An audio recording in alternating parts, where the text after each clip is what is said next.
What really killed Bruce Lee? Was it a simple medical condition or something far more mysterious? For over 50 years, the truth has remained hidden behind rumors, contradictions, and unanswered questions. In this video, we uncover the final hours of Bruce Lee's life and the mystery that still haunts the world today. Bruce Lee wasn't just a martial artist, he was a global phenomenon. By 1973, his name echoed across continents. From Hong Kong to Hollywood, Bruce Lee had become the face of a new kind of action hero. Fast, powerful, philosophical. But behind the fame, something wasn't right. Bruce Lee was at the peak of his career. He had just completed Enter the Dragon, the film that would make him immortal. But just weeks before its release, everything changed. On May 10, 1973, Bruce Lee collapsed during a dubbing session. He was rushed to the hospital. Doctors diagnosed him with cerebral edema, swelling of the brain. It was serious, but he survived, at least for a while. What caused the swelling, and why would it happen again just 2 months later? Bruce Lee returned to work, determined, focused. But those closest to him noticed something. He was pushing himself harder than ever, training relentlessly, losing weight, sleeping less. Something was building, something no one fully understood. July 20th, 1973, the day that would change everything. Bruce Lee had plans that evening. He was meeting actress Betty Ting Pei to discuss a new film project. He arrived at her apartment around 2 p.m. Everything seemed normal. They talked, they read scripts, they discussed future ideas. At some point, Bruce complained of a headache. Betty offered him a painkiller, Edema, a common medication at the time. He took it and decided to lie down. That was the last time anyone saw him conscious. Hours passed. Bruce didn't wake up. Betty tried to rouse him. No response. Panic set in.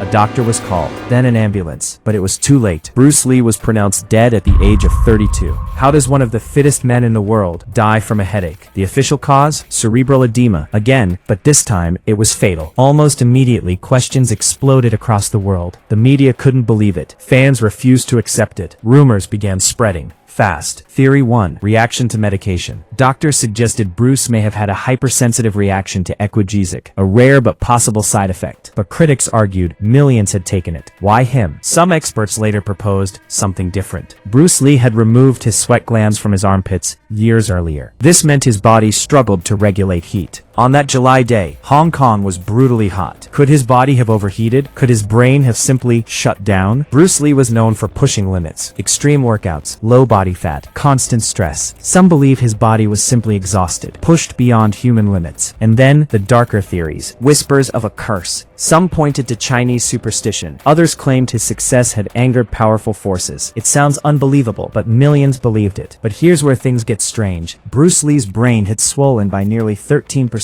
That's not normal, even for cerebral edema, and there were inconsistencies in witness accounts. Timelines didn't perfectly match. Details changed over time. Why? Was it confusion or something being hidden? Was Bruce Lee's death really just medical, or was there more beneath the surface? In recent years, new theories have emerged, more scientific, more grounded. One of the most compelling, hyponatremia, a condition where the body's sodium levels drop dangerously low, often caused by drinking excessive water. Bruce Lee was known to consume large amounts of fluids, combined with intense training. This could have disrupted his body's balance, leading to brain swelling. Ultimately, death. This theory explains many things. The symptoms, the rapid collapse, the swelling. But even now, it's not confirmed. Bruce Lee's death remains officially listed as death by cerebral edema. Clinical, final. But the mystery? It lives on. Because Bruce Lee wasn't just a man. He was an idea. A symbol of discipline, power, limitless potential. His death at 32 froze him in time. Perfect, untouchable, eternal. Maybe the truth isn't just about how Bruce Lee died. Maybe it's about why his story still refuses to end. Because legends don't fade, they echo. In every punch thrown, in every boundary broken, in every person who dares to push beyond limits, Bruce Lee is still alive. And perhaps the real mystery is how one man became immortal.